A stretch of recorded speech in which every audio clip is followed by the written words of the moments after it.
Hello everyone, welcome to elementary Gyan. आज इस video में हम सीखेंगे determination of empirical formula and molecular formula of compounds. तो कंपाउंड्स के empirical formula and molecular formula क्या होते हैं, ये हम प्रीवियस वीडियो में डिस्कस कर चुके हैं।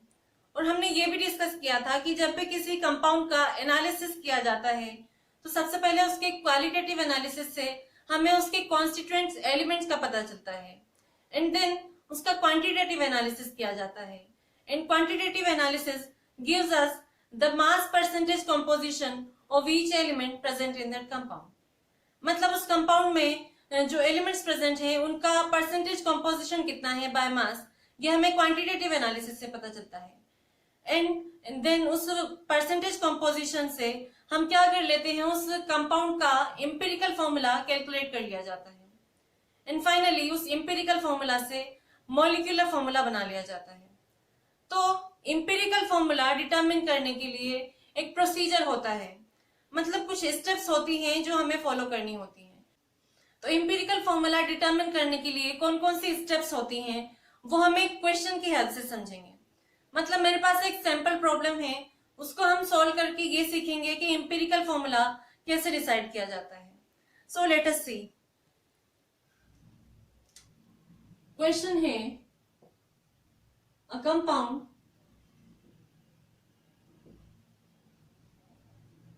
contains 40% of carbon,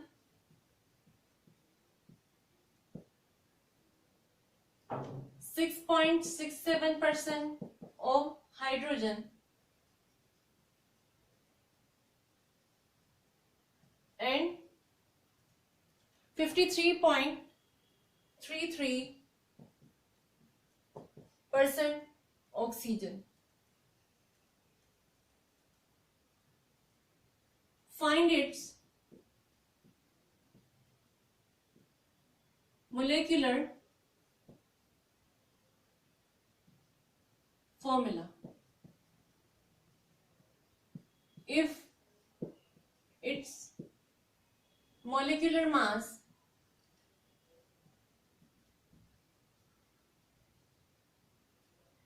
is 120। तो क्वेश्चन में हमें क्या गिवन है और क्या पूछा जा रहा है। हमें गिवन है percentage composition of its constituent elements. मतलब हमें ये गिवन है कि ये जो कंपाउंड है ये कार्बन, हाइड्रोजन एंड ऑक्सीजन से मिलकर बना है एंड इनके परसेंटेज कंपोजिशन है 40, 6.67 एंड 53.33 रेस्पेक्टिवली। एंड हमें साथ में गिवन है molecular mass of that compound और हमसे पूछा गया है मॉलिक्यूलर फॉर्मूला। तो आपको पता होगा किसी भी कंपाउंड का मॉलिक्यूलर फॉर्मूला जब कैलकुलेट करना होता है तो हमें उसका एम्पिरिकल फॉर्मूला पता होना चाहिए। मतलब जब भी हमें किसी कंपाउंड का मॉलिक्यूलर फॉर्मूला डिसाइड करना है तो हमें एम्पिरिकल फॉर्मूला कैलकुलेट करने वाली स्टेप्स से गुजरना होता है। तो वो कैसे करते हैं, लेट अस सी। तो इसका सोल्यूशन हो जाएगा, सबसे पहले हमें एम्पिरिकल फॉर्मूला कैलकुलेट करना है। तो एम्पिरिकल फॉर्मूला कैलकुलेट करने के लिए हमें एक टेबल बनानी होती है और वो टेबल में कौन कौन से फील्ड्स होंगे वो देखिए। सबसे पहला फील्ड होगा एलिमेंट। इसमें क्या आ जाएगा, जो कॉन्स्टिट्यूएंट एलिमेंट है कंपाउंड के वो हम यहाँ लिख लेंगे बाय देयर सिंबल लिख लेंगे। कार्बन का C होता है, हाइड्रोजन है दूसरा कंपाउंड, उसको लिख देंगे हम H एंड थर्ड एलिमेंट है ऑक्सीजन। अब नेक्स्ट फील्ड जो होगा वो क्या है, परसेंटेज, जो कि हमें गिवन है क्वेश्चन में। कार्बन का परसेंटेज है 40, हाइड्रोजन का है 6.67 एंड ऑक्सीजन का है 53.33। अब नेक्स्ट जो है फील्ड वो होगा एटॉमिक मास। एटॉमिक मास, इन जो एलिमेंट है इनके एटॉमिक मास हमें लिखना है। तो कार्बन का कितना होता है एटॉमिक मास 12, हाइड्रोजन का होता है 1 एंड ऑक्सीजन का क्या होता है 16। अब ये लिख दिया हमने। अब नेक्स्ट फील्ड आता है एटॉमिक रेशियो।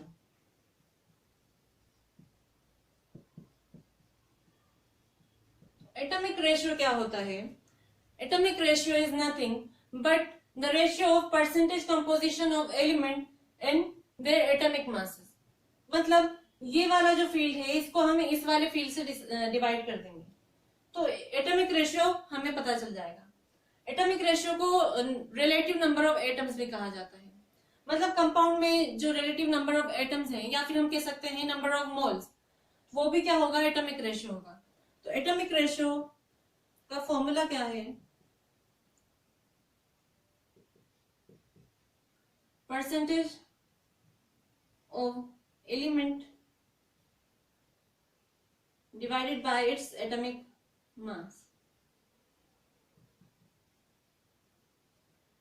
तो कार्बन का एटॉमिक रेशियो क्या आ जाएगा? 40/12। कितना आएगा? 40 को 12 से अगर हम डिवाइड करेंगे तो 3 टाइम्स 36 देन 40 3.33। ठीक है। अब नेक्स्ट जो होगा हाइड्रोजन का क्या आ जाएगा एटॉमिक रेशियो? 6.67 को हम डिवाइड कर देंगे उसके एटॉमिक मास से जो कि है 1, तो ये आ जाएगा 6.67। अब नेक्स्ट है ऑक्सीजन। ऑक्सीजन का परसेंटेज है 53.33 एंड इसका जो एटॉमिक मास होता है वो होता है 16। तो इसको 16 से जब हम डिवाइड करेंगे तो क्या आएगा? 53 देन 53 तो 3.33, ये भी आ गया 3.33। तो ये आ गए हमारे पास एटॉमिक रेशियो। अब नेक्स्ट हमें क्या करना है? ये जो एटॉमिक रेशियो आया है इसमें जो स्मॉलेस्ट रेशियो है, मतलब सबसे छोटा जो नंबर है, उस नंबर को हम इन तीनों रेशियो से क्या कर देंगे? डिवाइड कर देंगे। ऐसा क्यों करेंगे? ताकि हमें सिंपलेस्ट रेशियो मिल जाए। होल नंबर में हमें रेशियो चाहिए। तो आपने देखा होगा कंपाउंड जो होते हैं उनका जो फॉर्मूला होता है इस तरह से होता है, जैसे मिथेन हो गया, ये वाटर हो गया, कार्बन डाइऑक्साइड हो गया। तो यहाँ पर ये सभी क्या है? होल नंबर रेशियो है, मतलब फ्रैक्शनल रेशियो नहीं होते हैं। तो इस वजह से हमें क्या करना है? होल नंबर रेशियो ऑब्टेन करना है। तो होल नंबर रेशियो के लिए हम क्या करेंगे? इनको स्मॉलेस्ट नंबर जो रेशियो है उससे डिवाइड कर देंगे। होल नंबर या फिर सिंपलेस्ट रेशियो।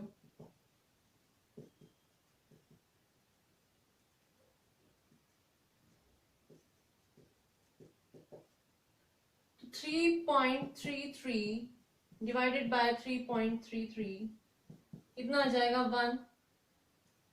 देन नेक्स्ट है 6.67 डिवाइडेड बाय 3.33, ये 2 टाइम्स कैंसिल हो जाएगा। 3.33 डिवाइडेड बाय 3.33, तो ये आ गया 1। तो सिंपलेस्ट रेशियो हमारे पास क्या आ गया? 1:1। ठीक है। अब इस सिंपलेस्ट रेशियो से हम क्या करेंगे? एम्पिरिकल फॉर्मूला लिख लेंगे। तो एम्पिरिकल फॉर्मूला कैसे लिखना है? ये जो एलिमेंट के सिंबल हैं इनको हम साइड बाय साइड लिख देंगे with their simplest ratio whole number ratio. कैसे लिखना है?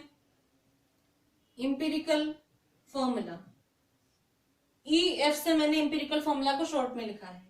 तो कौन कौन से एलिमेंट्स है? Carbon, hydrogen and oxygen. अब इनका जो रेशियो है वो क्या है? कार्बन का है 1, तो यहाँ पर कुछ भी लिखने की जरूरत नहीं है। एंड हाइड्रोजन का है 2, तो सबस्क्रिप्ट में आ जाएगा 2। एंड ऑक्सीजन का भी रेशियो कितना है? 1, तो यहाँ पर ऑक्सीजन के साथ भी कुछ भी नहीं आएगा। तो ये आ गया इस कंपाउंड का एम्पिरिकल फॉर्मूला। अब इस एम्पिरिकल फॉर्मूला से, क्योंकि हमें मॉलिक्यूलर फॉर्मूला पूछा गया है, तो इस एम्पिरिकल फॉर्मूला से मॉलिक्यूलर फॉर्मूला कैसे कैलकुलेट करना है ये हमने लास्ट वीडियो में भी डिस्कस किया था। हमने 2 रिलेशंस देखे थे। जब हमें किसी भी कंपाउंड का एम्पिरिकल फॉर्मूला पता है तो उसका मॉलिक्यूलर फॉर्मूला क्या होता है? एम्पिरिकल फॉर्मूला का सिंपलेस्ट मल्टीपल। एम्पिरिकल फॉर्मूला का सिंपलेस्ट मल्टीपल मतलब ये जो इसका सबस्क्रिप्ट होगा उसको हम n नंबर से मल्टीप्लाई कर देंगे तो क्या आ जाएगा हमारे पास? Molecular formula. अब n क्या होता है इसकी वैल्यू भी हमें एक फॉर्मूला की हेल्प से कैलकुलेट कर सकते हैं, और फॉर्मूला होता है n is equal to molecular mass divided by empirical formula mass. तो मॉलिक्यूलर मास तो हमें क्वेश्चन में गिवन है, that is 120। And empirical formula mass क्या होता है? ये जो इंपेरिकल फॉर्मूला हमने यहाँ पर बनाए हैं, इसका जो मास, मतलब ये जो एलिमेंट्स हैं इसमें प्रेजेंट एटम्स, इनके जो मासेस को अगर हम सम कर देंगे तो वो सम जो होगा वो क्या है? इंपेरिकल फॉर्मूला मास होगा। तो n की वैल्यू हमारे पास आ जाएगी, मॉलिक्यूलर मास तो हमें गिवन है 120, एंड इंपेरिकल फॉर्मूला क्या हो जाएगा? Mass of carbon that is 12 plus mass of hydrogen into 2, तो क्या हो जाएगा 2 प्लस मास ऑफ ऑक्सीजन। तो इसको सॉल्व करने पर क्या आ जाएगा? 120 डिवाइडेड बाय 12 प्लस 2 14, 14 प्लस 16 30, 0 से 0 कैंसिल आउट होगा, और ये 12 जो है 3 से 4 टाइम्स कैंसिल हो जाएगा। n की वैल्यू आ गई हमारे पास 4। अब वैल्यू जो n की हमारे पास 4 आई है वो हम इस फॉर्मूला में रख देंगे, तो हमारे पास मॉलिक्यूलर फॉर्मूला आ जाएगा। इंपेरिकल फॉर्मूला क्या है? CH2O, CH2O का होल 4, मतलब इसके जो सब्सक्रिप्ट हैं उसको हम 4 से मल्टीप्लाई कर देंगे। तो कार्बन के साथ 1 है, उसको 4 से मल्टीप्लाई करने पर क्या आ जाएगा? C4। हाइड्रोजन के साथ 2 है, उसको 4 से मल्टीप्लाई करने पर आ जाएगा H8। एंड ऑक्सीजन के साथ भी 1 है, तो यहाँ पर क्या आ जाएगा? 4। तो ये आ गया हमारे पास गिवन कंपाउंड का मॉलिक्यूलर फॉर्मूला, और यही हमसे पूछा गया है क्वेश्चन में।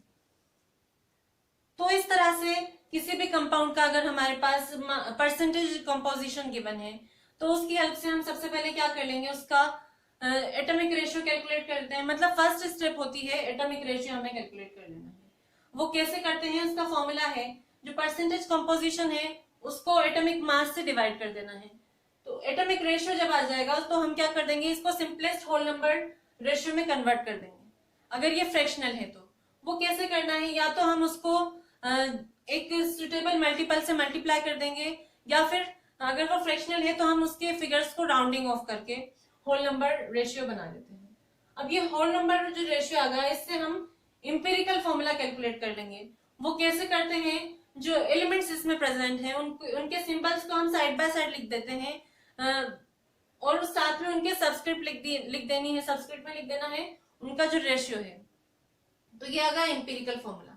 अब इंपेरिकल फॉर्मूला से मॉलिक्यूलर फॉर्मूला बनाने के लिए हमारे पास ये रिलेशन होता है, और इस रिलेशन की हेल्प से हम बना लेते हैं molecular formula. So I hope आपको क्लियर हो गया होगा कि किसी भी कंपाउंड का empirical formula and molecular formula कैसे डिटरमिन किया जाता है। तो आज के लिए बस इतना ही। Now I will see you in the next video, and please like and share my video and also subscribe to my channel Elementary Gyan. Thank you.